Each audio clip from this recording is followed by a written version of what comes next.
highlight to start off with my presentation. What we're doing here at Sky H2O is really creating a new infrastructure class. Atmospheric water generation exists since many, many, many years. I mean, you could say it goes back thousands of years of piling rocks in the desert and collecting, a bucket of water in the mornings.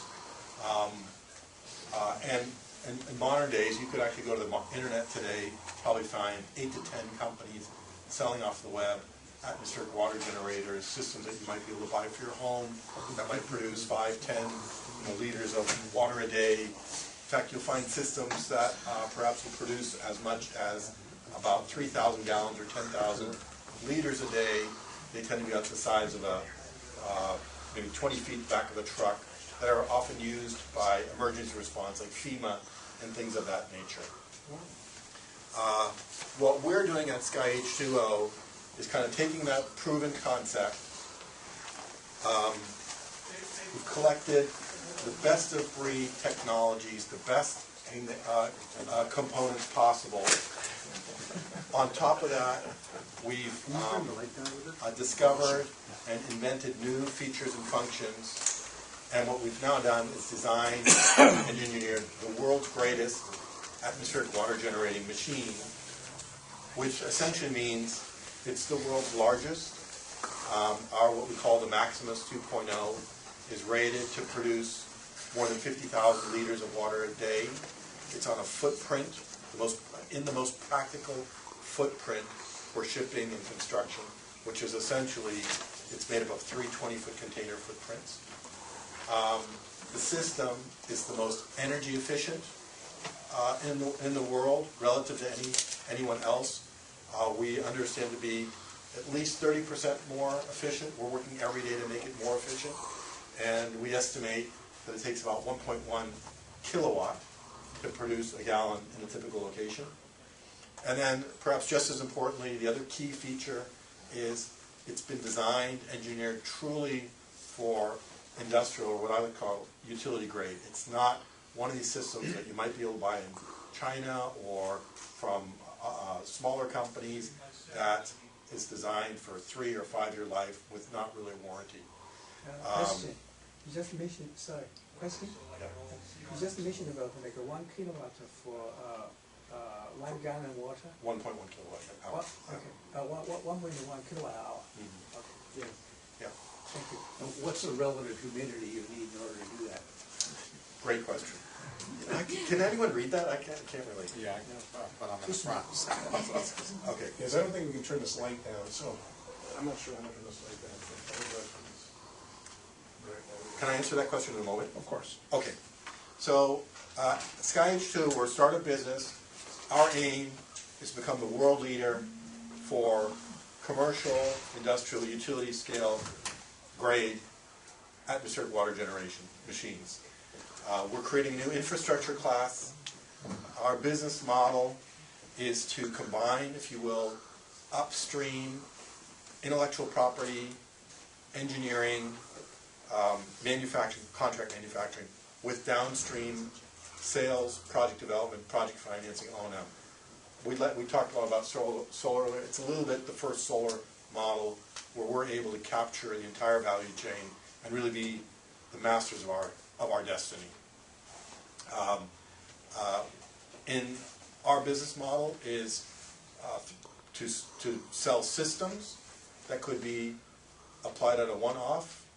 Maybe it could be like on an oil platform who needs fresh water, or it could be a smaller project. Maybe a bottling company like Coca-Cola likes to have 6 of these that would produce 300,000 liters of water a day. Or maybe even there's a small utility that's in a good location that could use a system that produces 5 or 10,000 acre feet of water a day. It's all possible based on what we're doing here. We have a very experienced team, and I'd like to point out here in the crowd my colleagues, my esteemed colleague, Reinhold Ziegler. Reinhold is a 35-plus year experienced engineer in the infrastructure area. He was at the very front end of the wind industry. He's patents to his name in the wind industry. He's helped commercialize and make many, many clean energy, water, food elements happen for our new economy. Also, next to him, Roy Schwartz, who had a long comment earlier, who's our Vice President of Commercialization, and similarly, he too has over 35 years of experience, was on the front end when the first, when the deregulation happened in energy, helping the first IPPs with microhydro commercialize. He was very much at the front end of wind, helping wind evolve when 20 kW was a big windmill, and today you find 7 megawatt offshore windmills. And similarly, I actually founded the company Solar Power Partners that early on became one of the 2-3 leaders for project development and financing, where I was early on helping him that. We ended up selling that company to NRG in 2009. That's the backbone for their business today. So the point I'm trying to make here is we have a team who has the experience to create a new infrastructure class. Maybe also just point out our Vice President of Operations and Projects, Charlie Kuffner. He was for 9 years the President and COO of Swinnerton Builders. You likely know he actually himself has project managed over $9 billion of projects, as well as many further excellent colleagues. Maybe point out Bill Kelly was the president of Isle Utilities. Isle Utilities is the #1 advisory firm to water districts and wastewater treatment facilities. They help them implement new technologies. So we have phenomenal direct access to literally all the water utilities from Thames Valley in London to LADWP, Orange County Water District, etc. Atmospheric water generation is truly a game-changing technology and solution. There's really only 3 ways today that you can possibly create potable water. Desalination, different forms of reverse osmosis, maybe distillation, and atmospheric water generation. From my view, atmospheric water generation is kind of the golden ring that no one has been able to make happen at this industrial utility scale, which we are doing. The beauty of atmospheric water generation is it's truly a disruptive solution in that we can put these systems, they're equipment-based, they're container-sized, we can put them at any location, in other words, in the most valuable location where they're needed. We don't need to be on an expensive coastline that's impossible to permit, where we're going to environmentally destroy a very sensitive area. We can have these literally right next to the shores of a reservoir, like let's say up at the top of the Great Plain, and have that water just cascade into that existing water infrastructure. We can have it located right next to a bottling plant. So, one of the high expenses of water is transporting it around. I think the biggest energy user in California is the Department of Water Resources. So we can put these in a distributed fashion near where they're needed most. There's also a big trend you may have heard of, in terms of Water 4.0, but nationally in Sacramento there's a lot of stress about how our water infrastructure is set up, and it's many other places in the world. Southern California only has about 15% of their own water. 85% of the water that they use in Southern California needs to be brought in, and it's coming into 3 outdated aqueducts that are completely stressed. So the politicians, are encouraging local authorities to take responsibility themselves, figure out a way, all hands on deck, how you can solve your own water problems through new water generation, through recovery, other kinds of methods. But this idea of relying on aqueducts that are coming from 1,000 miles away, it's just not sustainable. Again, AWG is proven we're just taking it to the next level. And we have designed this so it's truly of a grade that's eligible for very effective long-term project financing. We estimate the total addressable market annually for atmospheric water generation worldwide to be far more than $7 billion, and it hasn't even been addressed. The World Economic Forum this year in Davos said potable water is the #1 security risk to the world economic stability. It's estimated that by 2030, I believe, we will have about 40% less potable water in the world than today. It's a massive crisis. You can see here on the chart where the water stress was in 2012, and you can see where it's going in 2025. It makes sense. We have climate change. Climate change basically means we have global warming. What's happening with global warming? We have more evaporation. Many scientists, including colleagues of yours at Berkeley and so forth, are saying that we have today as much as 15% more water in the air than as little as 10 years ago. Much of that ends up finding itself in what we call the atmospheric river. It goes above the equator, which is kind of the basis to El Nino. It doesn't mean necessarily that everywhere around there's more humidity in the air, but there's always the same amount of water molecules in the world. It's just a question: is it in the oceans, in the air, in our bodies? Where is it? It doesn't change, and through climate change, it's going in the air. So, to be a successful business, obviously, all comes down to having the right value proposition, making the numbers work, and water, it's tough, it's very fragmented, there's different costs everywhere, but what is the case is worldwide, of all, if you will, government deliverables, whether it's energy or whatnot, it's the fastest growing price. It has the fastest increase of any other price. And you can see here, as we can achieve pricing for customers, that means between our CapEx and OpEx of providing a system, as we can drive that price from $20,000 to $10,000 to $7,500 an acre foot, markets are opening up more and more. So there's a market immediately available to us for emergency with FEMA, with municipalities, with hospitals, the military. We're in discussions with the Department of Defense. They're highly interested in this. In fact, they say water is power. Industrial applications, offshore mining, and so forth. And of course, the toughest one to crack will be utilities, and then of course agriculture. Particularly here, it's probably not even possible because they're used to free water. But this is an interesting slide. Here you can see that it's the consumer price index of water is by far accelerating faster than anything else, electricity, postage, whatnot.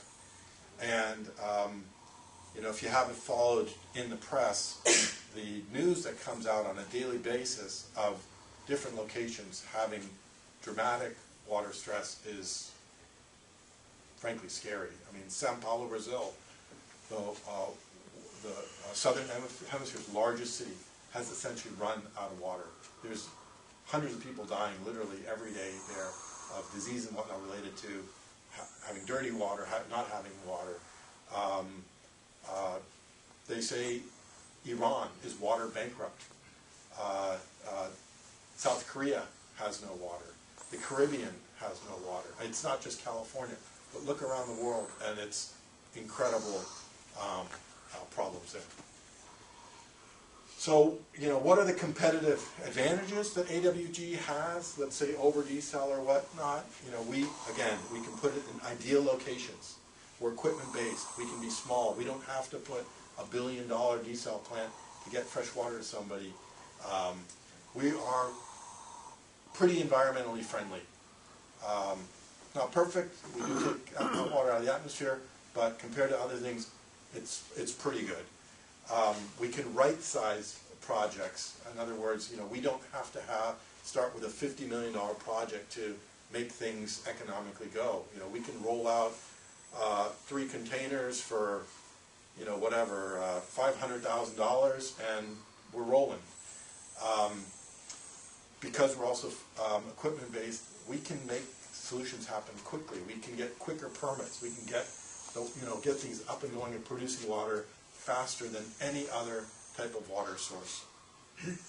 And when you take into consideration the systems from a CapEx perspective are absolutely cost competitive, probably cheaper than anything else. The Achilles heel lies in the energy use. Again, that's what we're working on. We think 1.1 kilowatt hour per gallon in most locations is very, very good. We know it's at least 30% better than the next best AWG machine, and we're working to improve that. The other thing to realize is, it also is a question of how much does energy cost.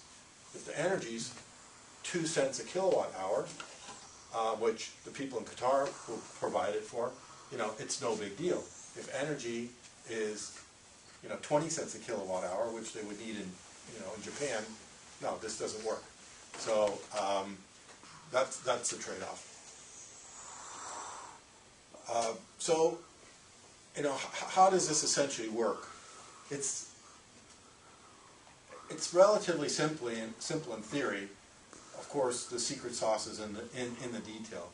But we essentially move significant amounts of air.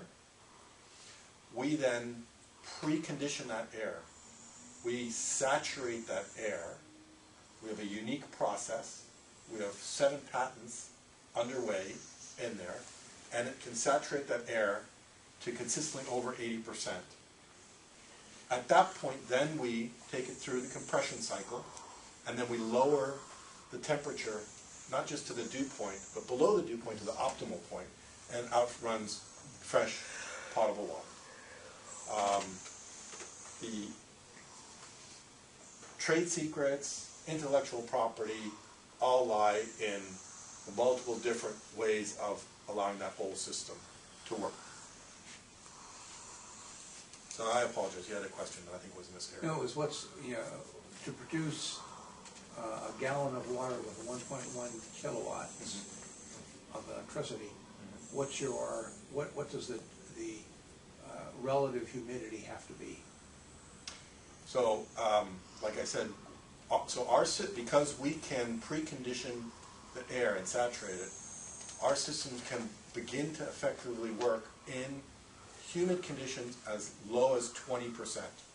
And that's actually a new breakthrough. We haven't even really announced it. So you need at least 20% humidity. But 90+% of the world has 20% humidity. There actually is no other system, as far as we know, out there that will effectively work under 50% humidity. So it's the ability to precondition the air, saturate 20% air, taking it up to 80%, and now we're compressing and taking the water out of highly saturated air, allowing our system to be much more energy efficient. There's some further added benefits. You'll see a picture. This is essentially a big machine. It's a system, and we can add different features and functions to it. But we can, on the front end, we filter the air, and we can add additional and special filtration. So we can, along with making water, we can basically clean the air. We've had an incredible amount of inquiries out of Asia, out of China, who want to work with us, who want our systems. And just as no one on our team has particularly a lot of experience in China, so we're very open and looking for somebody, some investor partner who could help guide us in China, because we know it's complicated. But this system could be incredibly helpful, as we can also filter and clean air on the front end. And the result of the system is we actually create additional cooling. So we reuse a lot of the cooling through our process that makes it more efficient. But also can have excess cooling. So this could be combined, let's say, like with a greenhouse, where we would provide cooling alongside water.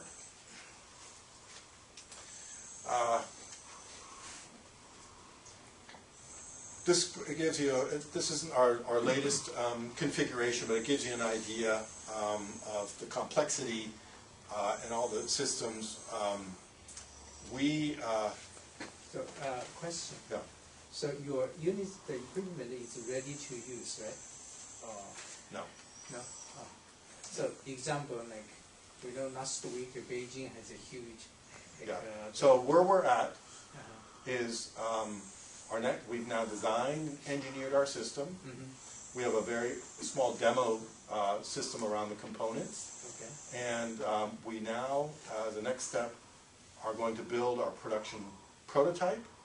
That will then be the basis to go into serial production. Okay. And in order to take the next phase, I have to raise some money. Okay. But we've taken best of class existing technology, and then we've layered into it some of the most innovative, newest technologies out there. We've been working very closely with a couple of the top chancellor professors at UC Berkeley, all orchestrated under the leadership of Reinhold Ziegler. We have a phenomenal 35-plus year air conditioning engineer. We have engineers and executives that are represented from Stanford, MIT, UC Berkeley, Cal Poly. I mean, we have a tremendous brain trust on this. We were integrating nanomaterials, chill beams, things that are all on the cutting edge, chemistry, and we're creating something that the world's never ever seen before. So you've demonstrated pieces of the technology, but not a system. That's right. At this point. Okay. Let's say this 3 times 20 foot system. We've not built that yet, Okay. and that's the next thing we got to build. It's going to cost us about $1.2 million to build, and a little help for that, and other things. Yes, ma'am. May I know the prototype will be available? Depends how quickly I can get the funding. That's really what it kind of comes down to. Yes, Alex, sir. can I add one thing that's a Absolutely. really important value proposition? We believe we can mount this on buildings, clean the air, clean the smoke, clean the chemtrail, aluminum, barium, and then we can enter that cold air into the building, which is then clean, and we're also making water for the same cost as it would take to air condition the building. That's the value proposition. Yeah, there's a lot of applications down the road. There's some real fundamental technology here. Also, the technology of atmospheric water generation has been proven. It's out there. There's even systems for disaster relief, emergency water supply, but not on this scale. So it's not an issue.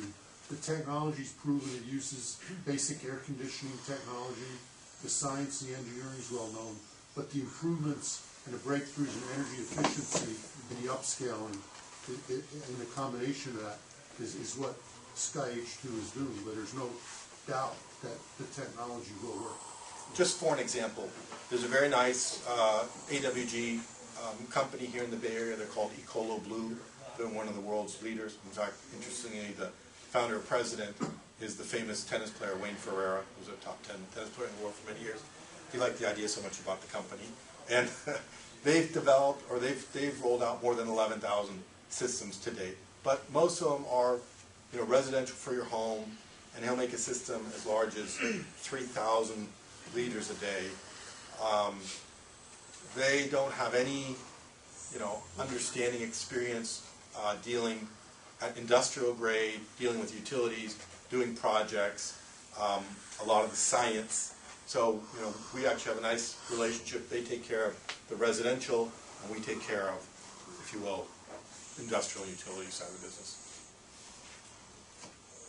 So you can see that system is essentially a building block for a project. It can be a one-off on itself, or it can be integrated in a project. So you can imagine maybe you've got a site the size of like a football field, and now you've designed a project where you have maybe 10 of these, and you're now producing 500,000 liters of water a day on a football field size deal. So that's my introduction to Sky H2O, and happy to field any questions.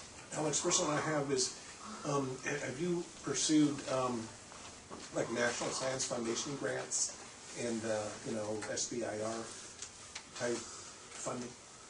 I don't know, Roy, maybe you want to answer that? We looked into SBIR, because we have a tie with the university. We looked into, there's one other grant, but the amount, the time to get it, it's like a 6-month time period. I think the first phase, it's like you get 100,000, 150, and then it takes you takes another year basically before you can get $1 million grant. So within our time frame, which is we really want to build the prototype in less than a year, we didn't pursue those avenues. Although we haven't looked at National Science Foundation, and we've done some exploration with the Energy Commission and the Department of Water Resources. The other thing that we are and want to do parallel, and we need a little money to help us with that. We have an incredible amount of inquiries. We just have a little website. We've never done any marketing, and we probably get, on an unsolicited basis, 5 to 10 high-quality leads and opportunities a week, and they're coming from Qatar, the UAE, Mexico, Jamaica. I mean, all over the world, and they're not making inquiries for one machine for $500,000. They want projects. They want 20 machines for 20 million, project for $20 million and so forth. So what we're doing is in parallel to building the prototype and getting it, the production prototype and getting it finalized. We are signing up projects, building a pipeline and a backlog based on the engineering study understanding that we have. So we will, for clients, do what we call a feasibility and site analysis. They'll give us a site, and we'll do we'll figure out what the production would be, just like with a solar farm, and then we'll build a pipeline, and in 1.5 years or whatever, when we can now start rolling out volume of the project, then we'll build it. Because the reality is most of these guys are super desperate, and their alternative perhaps is desal. Well, that's going to take at least 4 years, right? So we're faster, even if we don't have a product yet, we're faster than any desal, we're faster than any reverse osmosis, because it's equipment based. Another question I have quickly is, we've actually raised money for large-scale solar plants and stuff down near Fresno or San Bernardino County.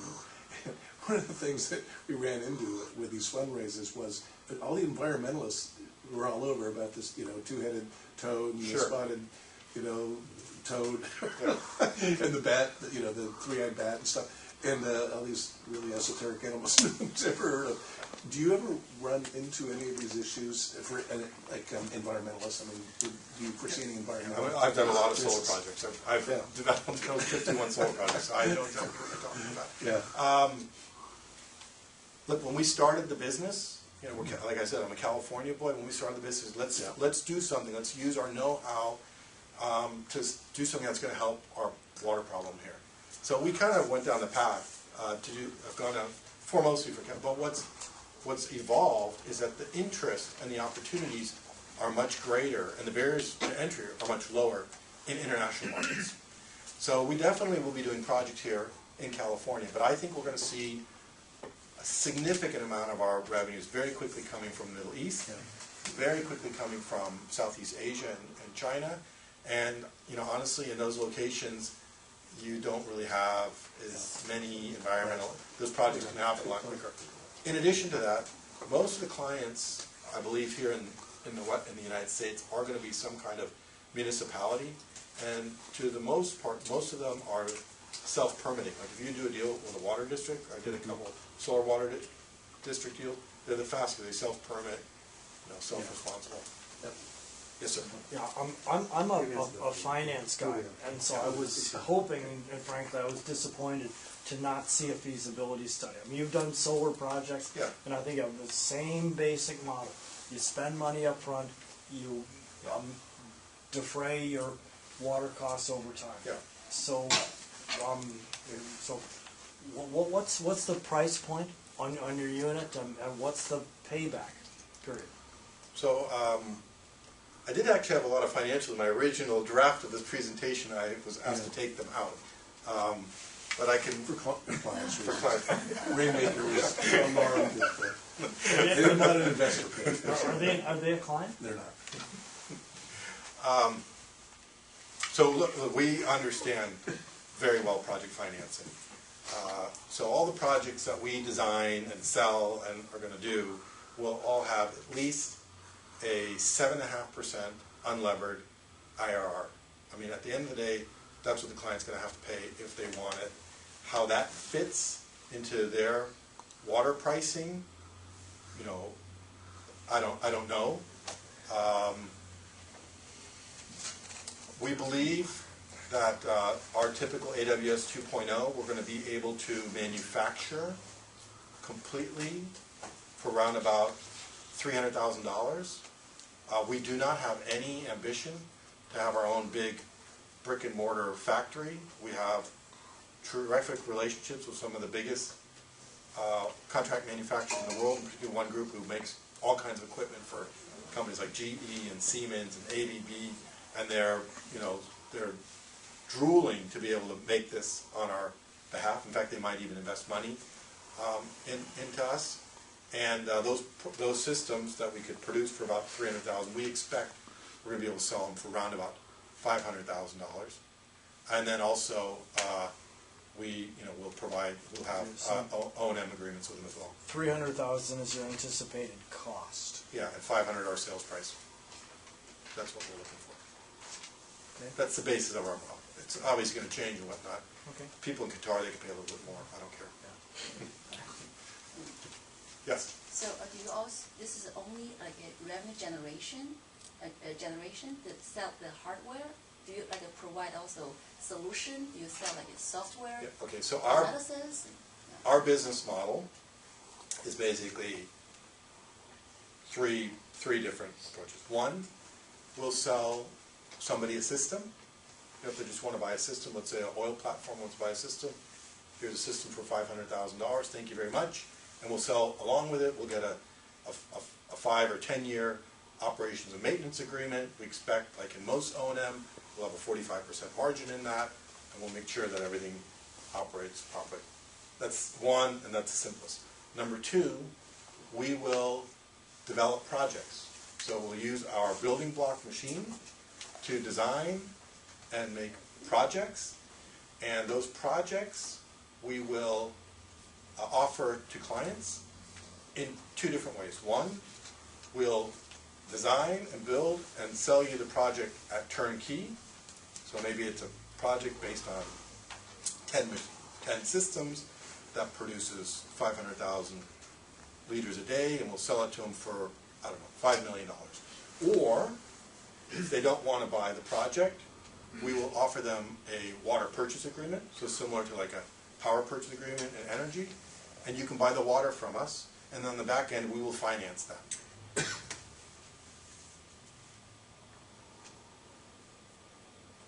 So that's basically how we're going to do this. Alex, another question. Can you talk about, you have a modular system, but the smallest footprint, how much water it can produce potentially a day, to a larger system, and the cost, so maybe retail, of that, versus maybe the next step or two up, Yeah. and what it can produce in terms of water per day, and the cost of that system. Yeah, so our flagship model that we're starting off with, based on feedback, we've spoken with more than 100 potential customers, water districts, large industrials like Coca-Cola, foreign countries in the U.S., and based on all that, and based on what else is out there, we've designed a system based on the most practical footprint, which is essentially a 40-foot container. It actually comes together in 3 20-foot containers. That will produce the most amount of water. Because it produces the most amount in that footprint, we actually call it the Maximus. And it's rated to produce about 50,000 liters a day in a 80% atmospheric condition, but again, we can precondition the air, so that should be in almost every case. And of course, in our engineering, we're constantly tuning up. We're constantly trying to make it to produce more and use less energy. What's That's the cost? what What would the cost of that be, retail? like I think I mentioned, what we're going to try, what we currently have on our plan is to sell them for around about $500,000 each. Yeah, and we believe one of those will cost us about $300,000 each. When you precondition this area of the atmosphere, Yeah. then any like a negative side effect to the certain area rather than the positive ones? Well, so we do, I mean, it depends on the We do site location. surveys. Yeah, we do Yeah. site surveys. It Where depends. it's gonna go, we study where it is, and that there's in fact enough humidity in the air. So that's part of our service, is that we go there first, we look at the condition. And let me just volunteer a typical environmental statement. Yeah. Okay, there was an article in the paper yesterday, they refused a solar farm in South Carolina because the people thought that the solar panels were gonna suck up all the sun. Yeah. So this is, we have to educate the people also. And then, the wind farms, was very active, we were very active in the wind farms. Because unfortunately Altamont Pass, by the way, Patterson Pass Road, sir, from Lawrence Livermore, right up the road from the laboratory, it's a flight for birds. It's where the birds come in, right? So our solution was to build some birdhouses for those birds. Okay? So there's a solution to everything. Now the biggest headache that we will probably encounter, and I already have gotten some comments, which is, what are you going to do when you've taken all the water out of the atmosphere? It's the same question with, well, what are you going to do when the wind machines take all the energy out of the wind? That's a problem. You can't stop the wind, right?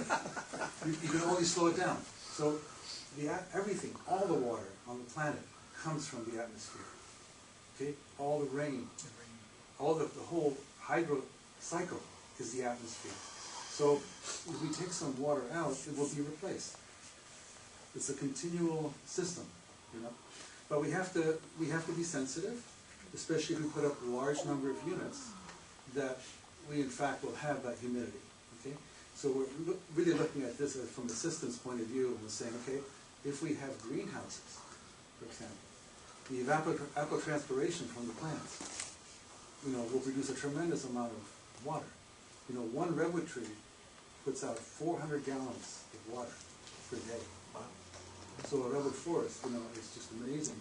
So we have to consider this. Where are we going to place this? Okay? Ultimately, for large production, and that's part of our site survey. I just wanted to add. Yeah, absolutely. Thank you, Ron. Okay.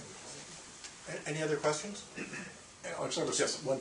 Okay, so the bigger size is the Maximus $500,000. Yeah. It's a modular system, right? So, what do you have a smaller prototype envision too? I mean, than the 40-foot container? No, I mean that's our flagship. That's Okay. what we're going for now. Okay. Again, we have a nice relationship with this company, Ecolo Blue, who makes smaller residential and small commercial systems. If you want to get something for up to 1,000 liters per day, after the Maximus, it'll have about 50,000. It might make sense for us to make a smaller system, but if so, probably not smaller than about 10,000 liters a day. We don't aim to get in the business of dealing with consumers and small businesses. We want to work with industrials. We'd like to work with beer breweries, Coca-Cola, industrial companies, oil drillers, High-rise municipalities. High-rise buildings. Yeah. Water districts. As opposed to houses. Yes, sir. A quick question, what stage are you? Do you have prototypes or beta models or production?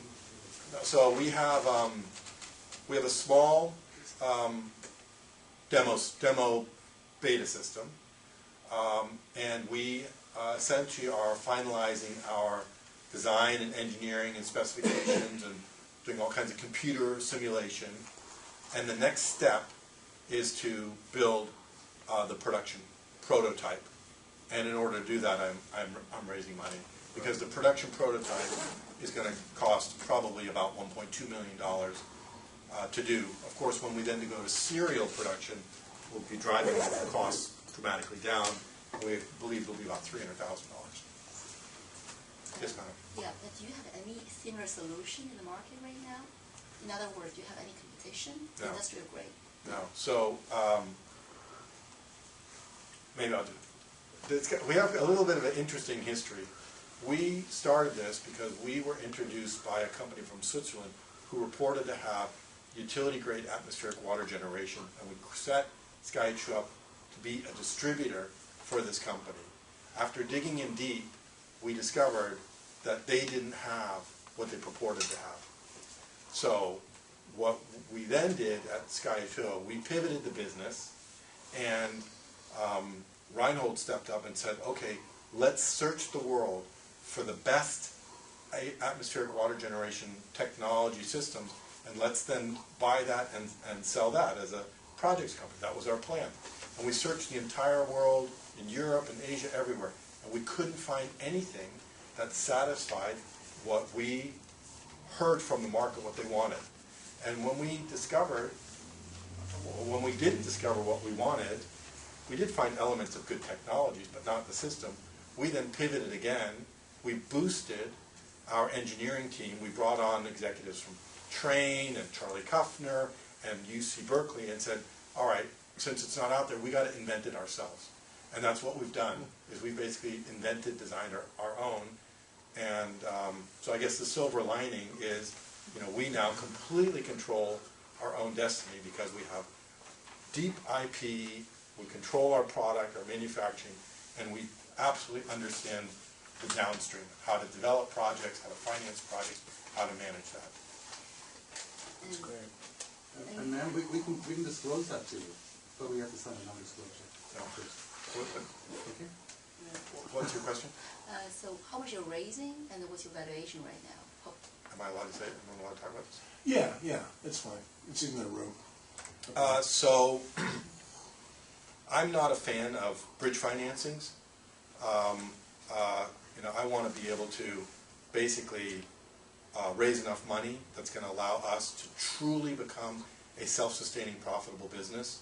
I don't want to be an entrepreneur who every 9, 12 months is in the cycle of trying to raise money again, because the value I create for the company is working with the clients and so forth. So our strategy is we're trying to do an A series that's going to be as much as $18 million. On the lower end, about 12, and as much as $18 million, and that will get us to be a self-sustaining, profitable business. So what's actually very interesting here is we're addressing an $8 billion untapped market. We actually believe we're going to be making over $1 billion in revenue within 5 years, and we can get there with under $18 million. Susan, I thought I heard you say 1.2 million. That's specifically to get the prototype done. Yeah. So past the prototype, Then you have to scale. Evaluation? but that's Current past. evaluation, yeah. That's past. So the that's one use of fund. Then we're developing out the project pipeline and backlog. We're building the organization. We're getting the kind of the serial production going. So Okay, well, I had the exact same question. okay. And all due respect, I haven't heard the answer. Are you raising what's your Yeah. ask? Is it 1.2 million? I'm raising Is it between 12 and $18 million. Okay, and Yeah. what's your valuation? It's negotiable. It's negotiable. What's your range? So I can tell you, currently, we're actively bringing in up to about $3 million in a convertible note that'll convert to the A, and the A is approved by the board up to $18 million, Okay, and it'll convert at 30% discount, okay. whatever. fine. So, Have you talked about any, like, sovereign wealth funds and things like that? Yeah. You know? yeah. So our strategy for financing is really strategics. We're really avoiding pure financial investors. We're focused on investors who can add value beyond just their money. So, for example, one group who's very interested in working with us, it would be potentially contract manufacturer, who will perhaps invest $5 million or so. In return, they would get the rights to make the product, and we would regulate them under a agreement which would be a open book not to exceed. So they just get we negotiate a markup. Similarly, we're getting a lot of requests from key markets. Like I was just on the phone all day with Qatar. They're highly interested in what we're doing. They want to have rights, so we're saying, okay, we'll give you the rights to be our partner, distributor, French or whatever. Invest $2 million in the company. So those are transactions that we believe to be able to do that are minimally dilutive to the company and add a lot of value. Makes sense. It's exciting. Yeah. It's very exciting. Any other questions? Well, thank you very much.